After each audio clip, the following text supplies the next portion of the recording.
Hola, soy Ana Fuentes y este verano estamos repitiendo algunos de los episodios que más nos gustaron este curso. Los próximos días vas a escuchar La familia correcta. Es una serie internacional en la que mi compañera Elsa Cabria ha trabajado más de un año con Francesca Berardi de Cora Media, Lili Rutay de 444 y Claudia Torrisi de Europod. Juntas, estas 4 reporteras han documentado cómo una red de ultraderecha ha tomado el cuerpo de la mujer como epicentro de una batalla cultural y política en Europa.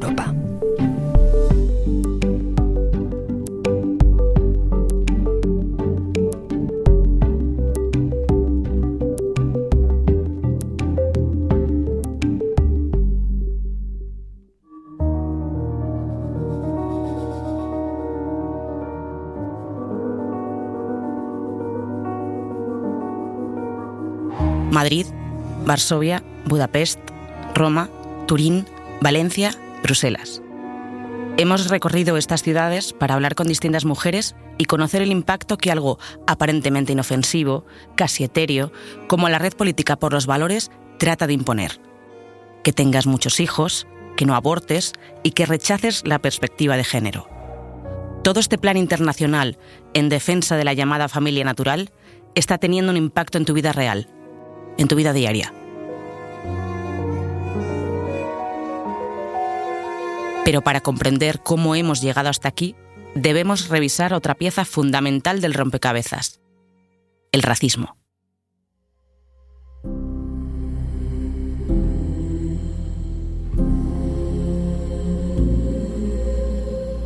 Soy Elsa Cabria y esto es La familia correcta, una serie internacional coproducida por El País Audio, Cora Media, 444 y Europod. Para este podcast he trabajado con Francesca Berardi, Claudia Torrisi y Lili Rutay, viajando por varios países de Europa para explorar cómo el cuerpo de la mujer se ha convertido en el centro de una batalla cultural y política en nombre de la defensa de la familia. De Madrid a Budapest, pasando por Roma, Bruselas y Varsovia, durante más de un año hablamos con políticos, activistas, expertos y sobre todo mujeres. Intentábamos entender cómo una red internacional de partidos ultraconservadores planea una represión de los derechos sexuales y reproductivos, presionando a favor de un tipo concreto de familia: la correcta. Episodio 5. La conspiración del gran reemplazo.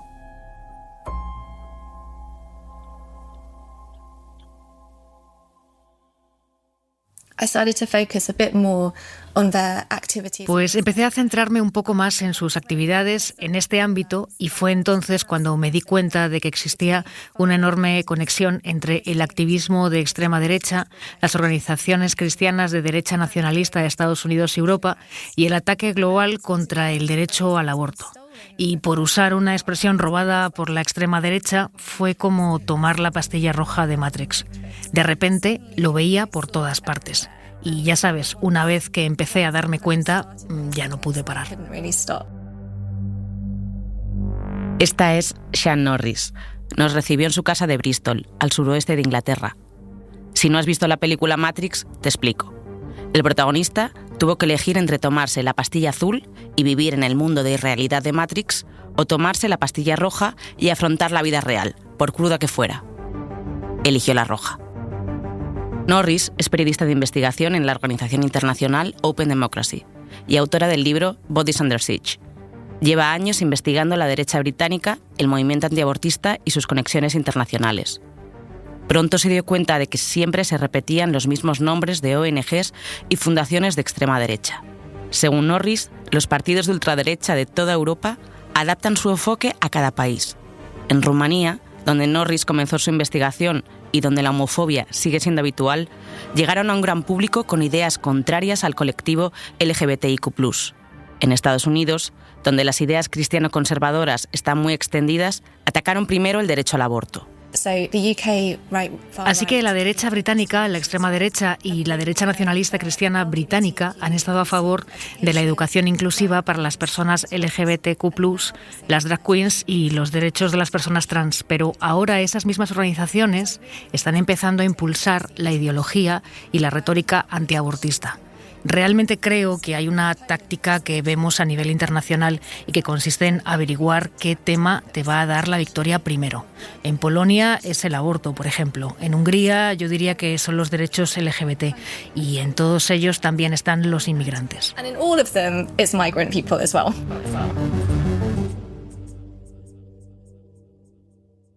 Se trata del mayor flujo migratorio en Europa desde la Segunda Guerra Mundial. En 2015, miles de refugiados llegaron a las fronteras de Europa. La guerra en Siria hizo huir del país a gran parte de la población, que llegó exhausta y aterrorizada a las costas y fronteras de la Unión Europea. Solo Alemania ha recibido 1 millón de solicitudes. Esta llegada masiva de solicitantes de asilo fue un reto para los gobiernos. Alemania abrió sus fronteras. Esta reunión en 4 meses. La canciller alemana Angela Merkel Hungría directamente las cerró, con alambres de espino y policías. Y el gobierno de España, entonces presidido por Mariano Rajoy, pasó de perfil por esta crisis. Por su situación geográfica, lejos de las fronteras del este por donde entraban la mayoría de refugiados, España no se implicó como sí lo hizo casi toda Europa. En cambio, muchas comunidades autónomas y ayuntamientos, en plena ola del 15M, reaccionaron con solidaridad. Han pasado, te recuerdo, solo 10 años, y parece otra vida política. La masiva llegada de refugiados, principalmente de Oriente Medio, el aumento de la inmigración de Latinoamérica y África en el caso de España, y las noticias de atentados terroristas vinculados a inmigrantes, alimentaron el miedo y, en última instancia, el auge de la extrema derecha. Porque hay ideas que se conectan muy fácilmente, las ideas pro familia y las campañas antiaborto. Pero hay otra asociación que no lo parece, y tiene una profunda conexión: el aborto y el racismo.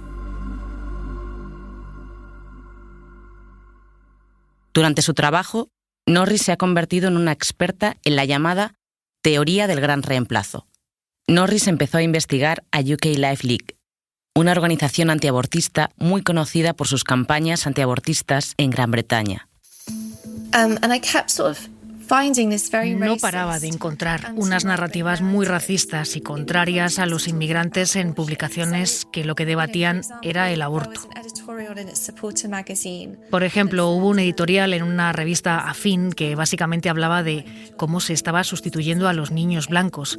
Decía que había aliens en las aulas donde deberían estar nuestros hijos. Se insistía en la idea de que los niños extranjeros o los niños de familias migrantes eran aliens en esos espacios y de que nuestros hijos y los niños blancos estaban siendo sustituidos. Esto me hizo darme cuenta de que se estaba hablando del aborto como una cuestión racial, relacionada con la migración y con el racismo. Hasta ahora, no habíamos oído hablar de que el aborto fuera una cuestión de raza. Los gobiernos de extrema derecha y su miedo al declive demográfico, del que ya hablamos cuando viajamos a Budapest, llevan años trabajando para inculcar una idea fija en la mente de la gente. Si las mujeres blancas abortan, las familias racializadas vendrán a sustituirlas. Porque el objetivo está claro: una madre, un padre, casados, con muchos hijos. Pero blancos, solo blancos. Enseguida me di cuenta de que se trataba de la gran teoría conspirativa del reemplazo. Existe una creencia muy arraigada entre la extrema derecha moderna de que los blancos del norte global están siendo reemplazados por las personas de piel morena del sur global y que este reemplazo está siendo favorecido por las feministas, que están oprimiendo la natalidad blanca mediante el aborto y la anticoncepción, lo que ellas denominan genocidio blanco. Según esta teoría del gran reemplazo, las mujeres blancas, nativas europeas y cristianas están teniendo menos hijos por culpa de la planificación familiar. La industria del aborto, el lobby feminista, la ideología de género y lo woke las empujan a no tener hijos y a vivir relaciones homosexuales. Me di cuenta de que en la política convencional cada vez se utilizaba un lenguaje de extrema derecha, pero de manera más sutil. Ya sabes, no hablaban necesariamente de genocidio blanco, sino de sustitución y demografía. Y ya sabes, Orbán en Hungría es un ejemplo porque ya en 2018 hablaba de cómo los húngaros étnicos blancos estaban siendo sustituidos y de que la Unión Europea dependían de la migración para hacer frente a los retos demográficos.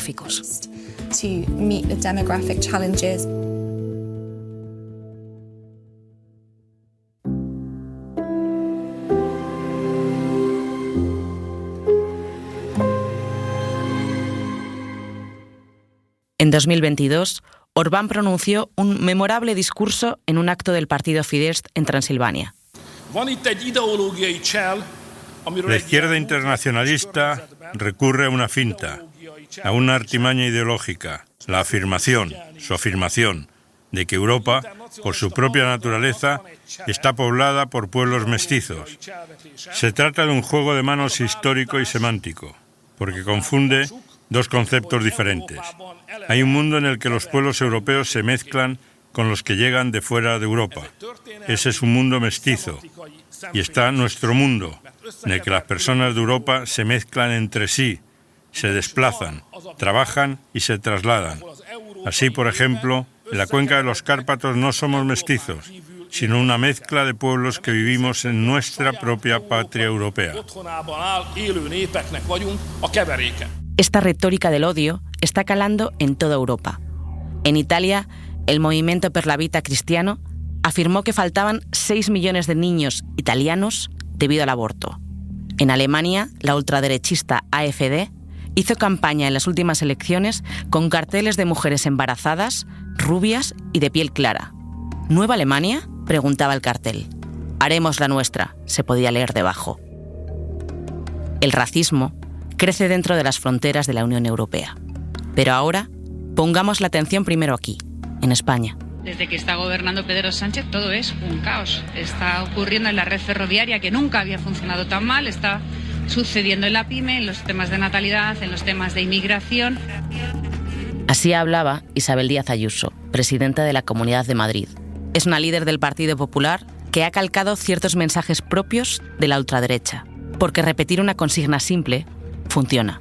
Nosotros estamos en contra de que haya inmigración irregular masiva. Estamos a favor de la inmigración y de su integración, como lo estamos haciendo aquí y no en otros sitios, como por ejemplo en Barcelona, y que ahora lamentan. ¡Viva la España de los patriotas! El primer mitin de extrema derecha en Europa tras la victoria de Trump tuvo lugar en Madrid, liderado por Santiago Abascal, de Vox, y primer presidente de Patriotas por Europa. Recuerda, el grupo de eurodiputados de extrema derecha creado en 2024 por Víctor Orbán. Este mitin se celebró en un hotel, cerca del aeropuerto, solo 2 meses después de la cumbre en el Senado de Madrid. Porque el islamismo es la antítesis de nuestra civilización, nuestra herencia es cristiana, nuestra herencia viene de Roma, viene de Grecia, eso es lo que somos, no somos otra cosa. Este fue el final del discurso de Santiago Abascal. Ignoró deliberadamente algo que todos los españoles aprendemos en el colegio.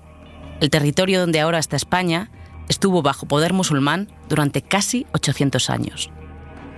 En España, la población marroquí ha ido creciendo, sobre todo desde los años 90. Por eso queríamos saber cómo el discurso de odio en gobiernos municipales y autonómicos afecta a las mujeres marroquíes, en muchos casos españolas nacionalizadas con hijos españoles.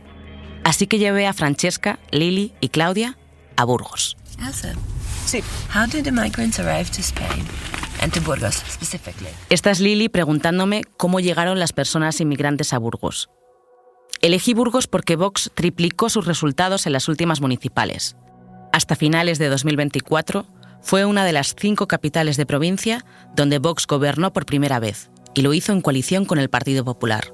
Durante esos 2 años, Vox centró su política en un enemigo concreto, los inmigrantes en la ciudad.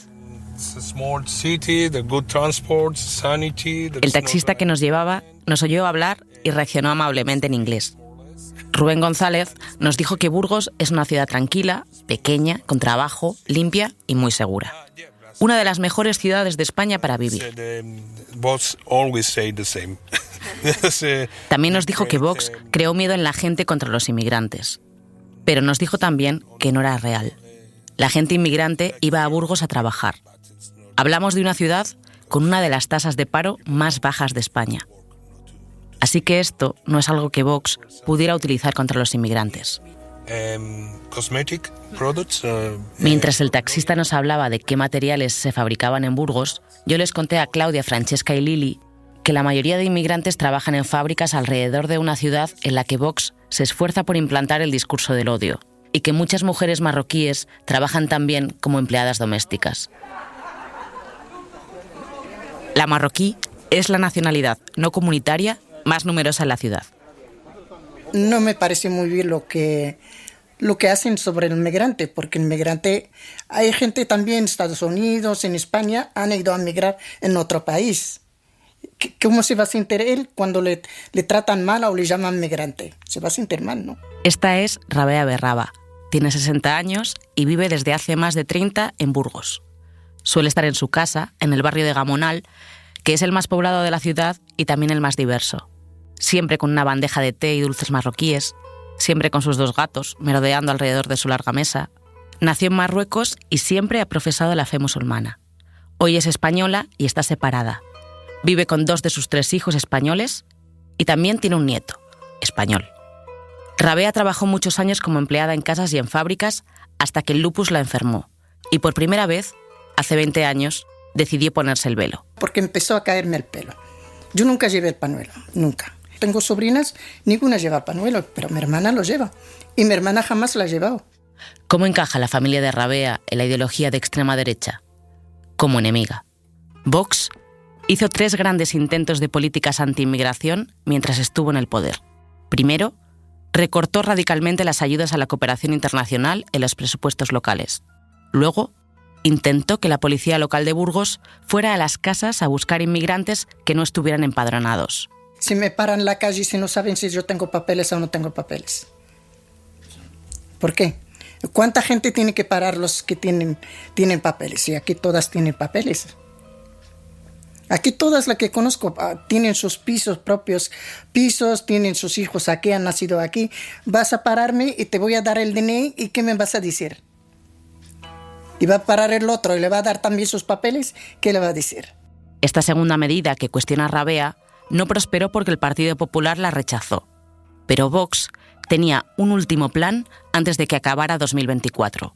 Y nosotros, obviamente, lo que hemos estimado es dar una solución con nuestro granito de arena dentro de lo que es el Ayuntamiento de Burgos a el grandísimo problema de la inmigración ilegal. Las palabras del ultracatólico Fernando Martínez Acitores, entonces vicealcalde de Vox, fueron un escándalo. Vox puso como condición para aprobar los presupuestos de 2025 quitar las ayudas a las ONGs que trabajan con personas migrantes desde hace más de 20 años, como en su momento lo fue Rabea Berraba. Y el PP, de primeras, aceptó. La polémica escaló y la presión de la Iglesia Católica y el empresariado local forzó al PP a recular. El conflicto acabó con una gran manifestación en una ciudad poco acostumbrada a las grandes manifestaciones. Entonces, Vox rompió el pacto de gobierno. Todos estos intentos son, a nivel local, una forma de controlar a las familias racializadas y a las que profesan el Islam, porque la extrema derecha no las considera una familia natural. Para entender mejor esto, llamé a Shaima Bujarsa, que vive en Granada. Ella es académica, experta en cultura árabe y especialista en el estudio del Islam. Las medidas que Vox intentó impulsar en Burgos eran muy reveladoras porque mostraban que tu proyecto político no es abstracto, ¿no? Es concreto, es cotidiano y se cuela en las escuelas, en los centros sociales, en los presupuestos. Fue una especie de campo de ensayo. El campo de ensayo del que habla Shaima, que también es fundadora del medio independiente Afrocolectiva, es un minúsculo ejemplo perfecto para comprender por qué mujeres como Rabea, familias como las de Rabea, representan el gran reemplazo que hay que evitar. La mujer musulmana, especialmente la que lleva hijab, es un blanco preferido de Vox, porque encarna la triple amenaza que ellos han inventado, la de mujer, migrante y musulmana. Desde su visión no podemos tener voz propia, no podemos ser ciudadanas activas, no podemos tener deseo ni pensamiento político ni crítico. Y el velo se convierte en símbolo de opresión, pero no por lo que significa para nosotras, sino por lo que les molesta a ellos. Nos dicen cómo vestirnos, cómo hablar, cómo pertenecer, y si no lo hacemos según su norma, pues somos incompatibles con la democracia o una amenaza para la libertad. Es un racismo patriarcal. Un racismo que esta experta considera una invitación abierta a violentarlas, porque lo que hizo Vox tiene nombre. La islamofobia de género es violencia institucional, es racismo institucional, y frente a eso hay que defender el derecho a la diferencia, el derecho a la fe, a la identidad propia, ¿no? Sin que eso signifique menos derechos para nosotras ni más sospecha para nosotras. El día después de la salida de Vox del ayuntamiento, conocimos a Suad Amchok y Rasha Kulsi. Ambas nacieron en Marruecos, son musulmanas y tienen una asociación para mujeres y niños marroquíes en Burgos. Se llama Arreda y es bastante desconocida en la ciudad. Me reuní con ellas en casa de Suad, una mujer de ojos azules y sonrisa fácil. Charlando en su salón, veíamos la gran arboleda que bordea uno de los ríos de Burgos. Vine aquí hace, digamos, 10 años a Burgos. Tengo 36 años y estudié aquí el doctorado en biotecnología. Ella es Rasha. Es sonriente y rotunda. Iba vestida toda de beige. Pantalón, jersey, abrigo, bufanda y velo. Queríamos cambiar esa imagen que tienen la gente de aquí de Burgos sobre la mujer marroquí, sobre todo porque dicen que somos deprimidas y que la mujer marroquí no sale, porque el discurso de Vox siempre habla de la familia tradicional cristiana, digamos, ¿no? Pero también la comunidad marroquí tiene familia, ¿no? Tiene hijos que han nacido aquí, son españoles. Mientras charlábamos, apareció la hija adolescente de Suad. El año anterior había tenido un problema en el instituto. Mi hija también quería llevar el pañuelo y estudiar en el instituto. 2 días ya le dijo que no puedes quitarlo o sal no puedes seguir aquí. Sí. Y fuimos a hablar con el director y él dice, es que es las normas, son las normas, pero las normas no tenemos ningún ley que dice esto. El velo es una cuestión controvertida también entre las mujeres de cultura musulmana. Algunas lo consideran un mecanismo de opresión patriarcal y otras, como Rabea, Suad y Rasha, reivindican su derecho a llevarlo. Es que ahora estamos perdidos, de verdad. En el papeles soy española. Pero cuando hablan con ellos, inmigrantes, eso.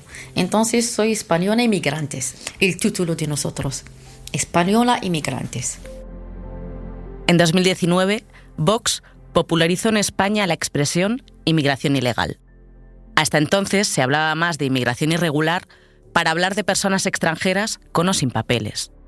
Sobre todo después de la pandemia, los políticos de Vox lo dijeron tantas veces que se puso de moda. En concreto, el mensaje iba dirigido contra los marroquíes. En todo esto, ¿cómo había inspirado Hungría, el país con fronteras cerradas, a Vox? Le pregunté a Shaima Bujarsa. Orbán ha conseguido algo que la extrema derecha española ambiciona profundamente y es convertir el discurso de odio en política de Estado, ¿no? Vox observa y traduce, reforzar la idea de que la raza blanca, entre comillas, y cristiana está en peligro, que hay que protegerla de un supuesto reemplazo, ¿no? Que encarnamos, por supuesto, las personas migrantes y especialmente las personas musulmanas. Como me explicó Shaima, Vox hizo algo más perverso que solo traducir el mensaje o las medidas de Orbán. Lo conectó con algo que ya estaba ahí, dentro de la sociedad española.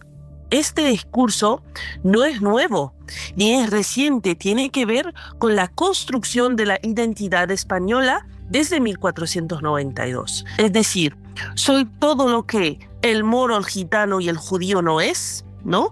La dicotomía es sencilla, pero tremendamente efectiva. Ellos, los migrantes, representan todo lo que no queremos ser, lo malo, y contaminan lo nuestro, lo bueno.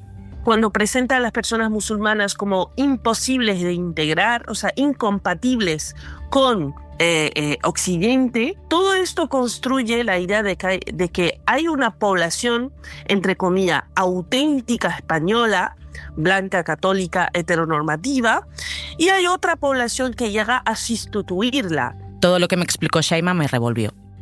Porque no solo sacaba a la luz la agenda de Vox, sino explicaba, en parte, por qué, incluso entre gente poco afín a la ultraderecha, también calan esos mensajes racistas. Lo que ocurrió acá, en nuestro territorio, es un borrado de identidades complejas, identidades musulmanas, gitanas, judías de España, y se construyó una nueva identidad basada en la blanquitud como ideología, en el colonialismo, en el patriarcado, en el eurocentrismo, en la cristiandad, en el saqueo, en la Inquisición. Y esa es la sociedad que se configuró desde entonces y que sigue viva hasta hoy en día. Burgos es una ciudad mediana, pero da pistas de lo que podrían ser las políticas anti-inmigración de la extrema derecha en España frente al gran reemplazo. Burgos como experimento para defender la idea de la familia, una, única, indivisible, cristiana, blanca. Para ellos, las mujeres están naturalmente destinadas a tener hijos, a quedarse en casa. Y esta creencia ha resurgido.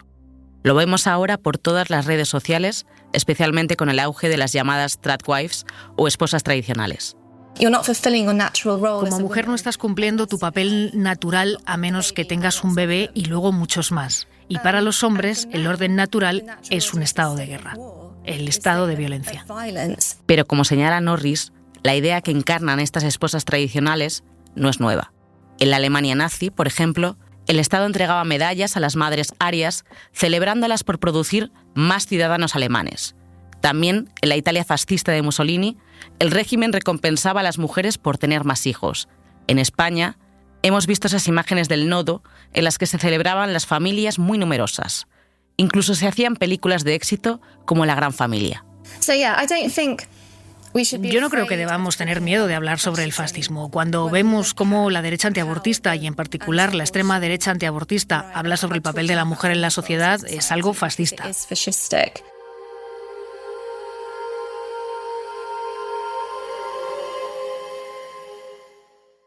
You know how I feel about Hungary, and I really respect and love them both. I also want to pay a very special regard to the leader of Hungary, Viktor Orbán, who's a great man and highly respected by everybody.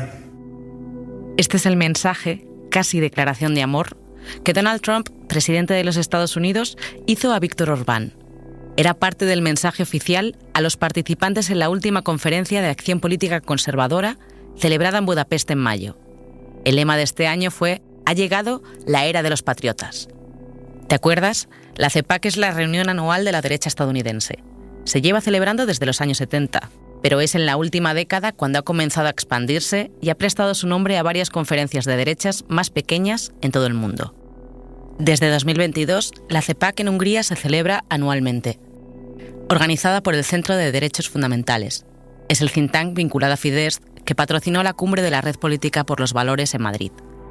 En mayo de 2025, Budapest se convirtió en una alfombra roja para la extrema derecha europea. Intervinieron la copresidenta de la AfD alemana, el líder del Partido de la Libertad holandés, el presidente del FPÖ austriaco y el primer ministro eslovaco. La teoría del gran reemplazo tuvo, por supuesto, un lugar de honor. Los europeos no se sienten seguros en sus ciudades, en sus casas y en sus países. Son extranjeros en sus propias casas. Esto no es integración, es sustitución de población. Viktor Orbán dio el discurso inaugural, claro. También elogió al presidente estadounidense, diciendo que el tsunami Trump ha devuelto la esperanza al mundo y nos ha salvado de ser invadidos por los migrantes. Otros líderes también se pronunciaron en la misma línea. El del FPÖ austriaco, Herbert Kickl, dijo, abro comillas, lo que está ocurriendo en Europa no es una coincidencia, sino que es el resultado de una agenda, de una transformación étnica y cultural, porque la inmigración no solo no se frena, sino que se organiza, se promueve y se glorifica, cierro comillas. Hay una última cosa que no te he contado. Unos días antes de la CEPAC en Budapest, otra ciudad europea acogió por primera vez la conferencia, Jasionka, una pequeña ciudad del sureste de Polonia. El acto, por supuesto, reunió a representantes de extrema derecha y centroderecha de toda Europa y Estados Unidos. 5 días después, Polonia eligió como presidente al nacionalista y partidario de Trump, Karol Nawrocki, respaldado por Ley y Justicia, que es el mismo partido que está detrás de la prohibición casi total del aborto. No son buenas noticias para los movimientos de mujeres y LGBTIQ+, pero si crees que se han rendido, estás muy equivocado. En Polonia comenzaremos el último episodio de esta serie, desde una pequeña y flamante oficina frente al Parlamento Nacional en Varsovia. Very briefly, like what this place is, what is your goal, why is the location important, what's going to happen here? Okay. One moment.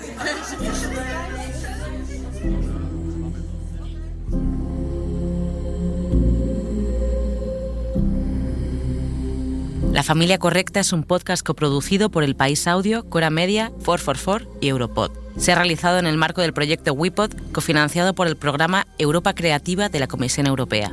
La versión española está escrita y narrada por mí, Elsa Cabria. La idea, la información y la investigación de campo son de Francesca Berardi, Claudio Torrisi, Lili Rutay, Elsa Cabria y Manuel Tomillo. El apoyo editorial es de Bárbara Ayuso. La edición es de Ana Rivera y Alexander Damiano Ricci. Grabación y diseño de sonido de Daniel Gutiérrez. Diseño de arte de Ruth Benito. Project Manager, Enar León. Editora jefa del País Audio, Silvia Cruz La Peña. Productora ejecutiva, Ana Rivera. La coordinación editorial y de producción es de Alexander Damiano Ricci, de Europod. Cofinanciado por la Unión Europea. No obstante, las opiniones expresadas pertenecen únicamente al autor o a los autores y no reflejan necesariamente las opiniones de la Unión Europea. Ni la Unión Europea ni la Administración otorgadora pueden considerarse responsables.